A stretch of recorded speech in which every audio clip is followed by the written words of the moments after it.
Terima kasih Dr. Raisa.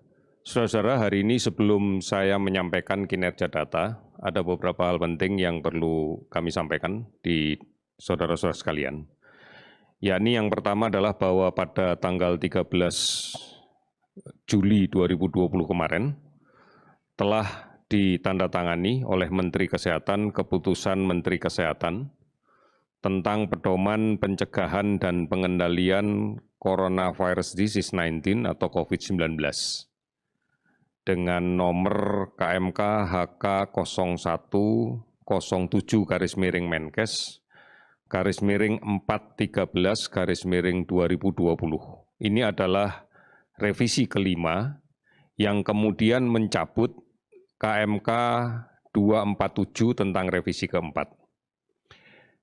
Revisi ini adalah serial yang kita gunakan sebagai pedoman di dalam pencegahan dan pengendalian COVID-19 dan diharapkan bisa menjadi pedoman bagi pengendalian COVID-19 ini baik oleh pemerintah pusat, provinsi maupun kabupaten kota, kemudian juga pedoman bagi seluruh fasilitas kesehatan yang ada di tanah air, termasuk juga pedoman bagi seluruh tenaga kesehatan, termasuk semua pihak yang terkait dengan upaya pengendalian COVID-19 ini.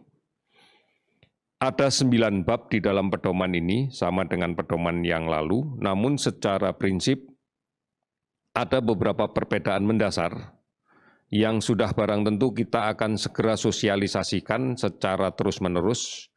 Kita awali serial dengan melalui daring pada besok pagi dan siang, kemudian berturut-turut sampai dengan hari Selasa minggu depan, yang akan kita hadirkan seluruh kabupaten, dinas kesehatan kabupaten kota, dan para pihak yang terkait lainnya. Di dalam bab ketiga tentang survei epidemiologi, kita menggunakan beberapa definisi operasional yang baru. Di antaranya kita tidak lagi menggunakan definisi operasional yang ada di revisi 4 dengan istilah orang dalam pemantauan, pasien dalam pengawasan, orang tanpa gejala, kasus konfirmasi, kita akan rubah menjadi kasus suspek, kasus probable, kemudian kita juga akan mendefinisikan tentang kasus konfirmasi, kemudian kontak erat, pelaku perjalanan, discharged, selesai isolasi, dan kematian. Tentunya ini akan memiliki pengaruh terhadap sistem pelaporan yang nantinya akan kita lakukan di hari-hari berikutnya.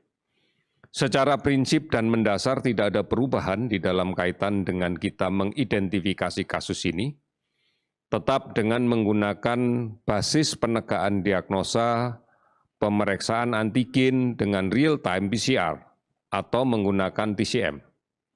Sekali lagi, ini adalah berbasis pada pemeriksaan antigen, bukan melakukan pemeriksaan antibodi.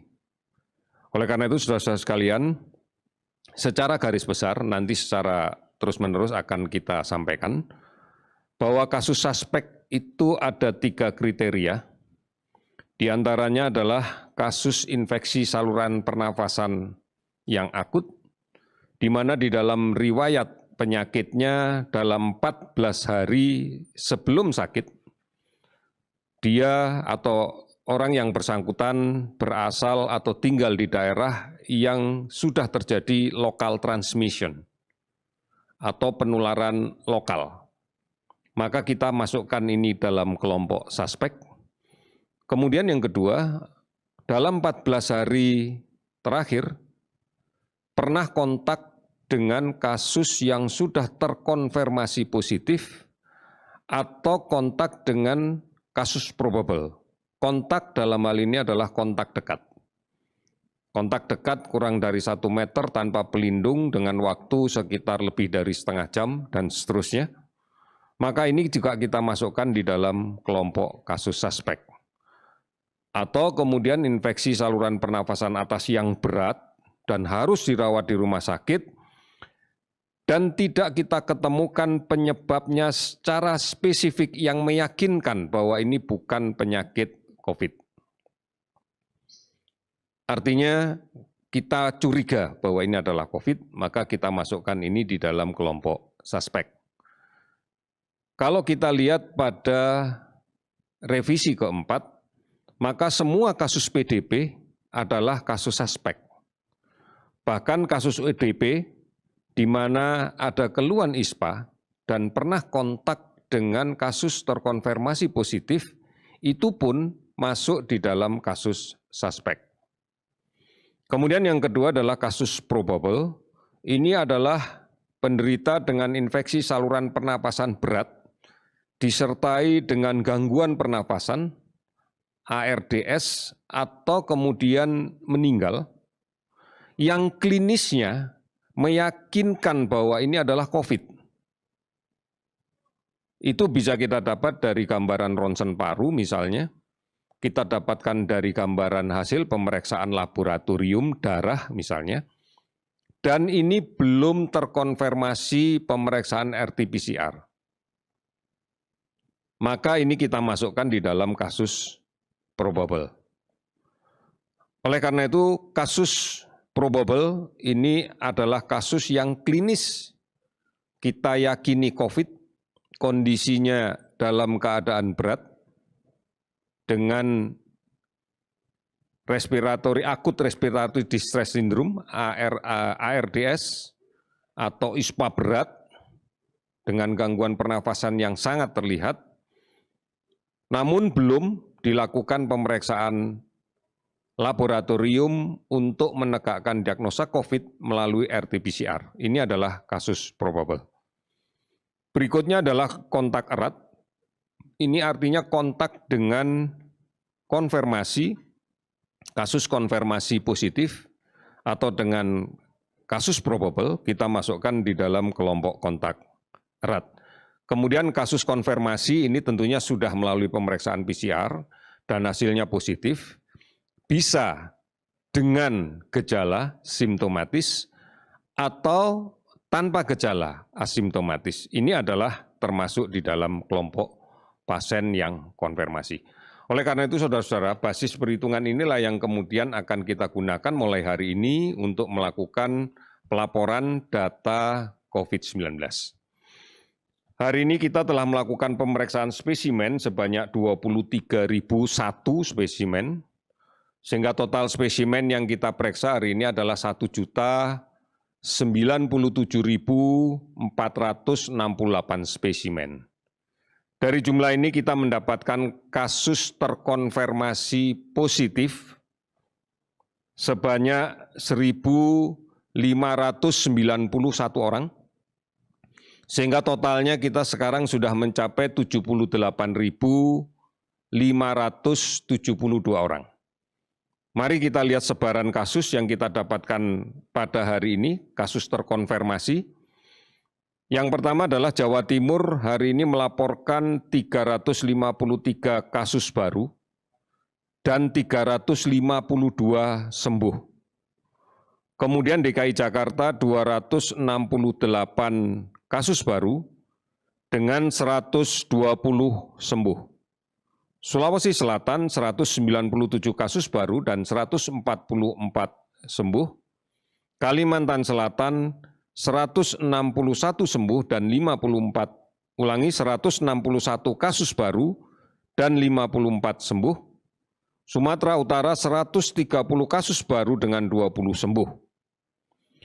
Bali 101 kasus dengan 64 sembuh.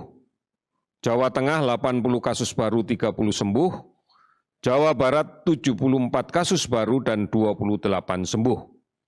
Demikian seterusnya hari ini ada 20 provinsi yang melaporkan kasus baru di bawah 10.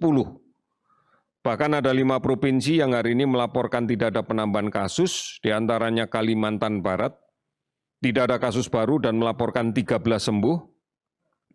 Kemudian Kalimantan Utara, Lampung, Maluku, Nusa Tenggara Timur semuanya tidak ada laporan kasus baru. Total kasus sembuh yang kita dapatkan hari ini adalah 947 orang, sehingga kemudian sembuh menjadi 37.636 orang. Dilaporkan 54 orang meninggal, sehingga totalnya menjadi 3.710 orang. Dengan pemahaman yang baru pada revisi kelima, maka kita dapatkan kasus suspek sebanyak 46.701 orang. 461 kabupaten kota yang terdampak di 34 provinsi.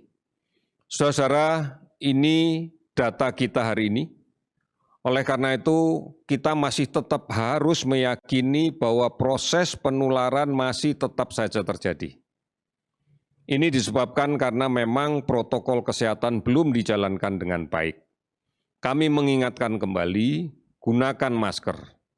Pada saat berada di alat transportasi massal, public transport, upayakan Anda memakai masker, menjaga jarak, dan tidak berbicara. Tidak makan, tidak minum di dalam kendaraan umum atau di dalam kereta. Kan ini menjadi permasalahan kita. Kemudian patuhi betul penggunaan masker yang baik, yang benar. Masker menjadi sesuatu yang sangat kita butuhkan hari ini. Oleh karena itu, pilihlah masker yang membuat kita nyaman, sehingga kita merasa betul-betul bisa terlindung dan bisa melindungi diri dengan terus-menerus. Menggunakan masker yang membuat tidak nyaman akan membuat kita berkali-kali berusaha untuk memperbaiki letak masker, menurunkan masker dagu, menaikkan lagi, dan seterusnya. Ini memberikan resiko yang besar untuk penularan. Oleh karena itu, pilihlah masker yang nyaman untuk kita.